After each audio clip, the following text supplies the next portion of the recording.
আমার বান্ধবীরা সবাই রোজা রাখে। তোর বান্ধবীরা সবাই রোজা রাখে দেখে তোর রোজা রাখতে হইব?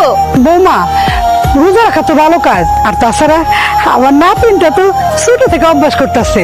আম্মা, রোজা রাখা যে ভালো কাজ এটা আমি খুব ভালো করেই জানি, কিন্তু আপনার নাতিন যে কে লিগে রোজা রাখে এটা আপনি বুঝেন না। ইফতারি করার আশায় একজন ইফতারি করতে পারে? আপনার না করছি আম্মা, সেই টাইম ওরা ডাক দিয়েন না।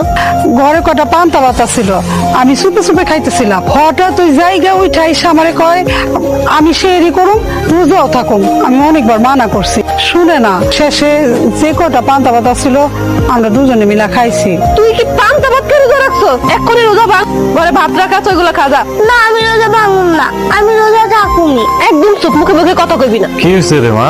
আব্বু আজকে ইফতার আইলো, আমার সব বান্ধবীরা খেজুর আপেল কমলা দিয়া ইফতার করে। আমার অনেক ইচ্ছা করতেছে। আরে আমরা তো গরিব মানুষ, মানুষের লোকে হাজার করে কোনো লাভ আছে?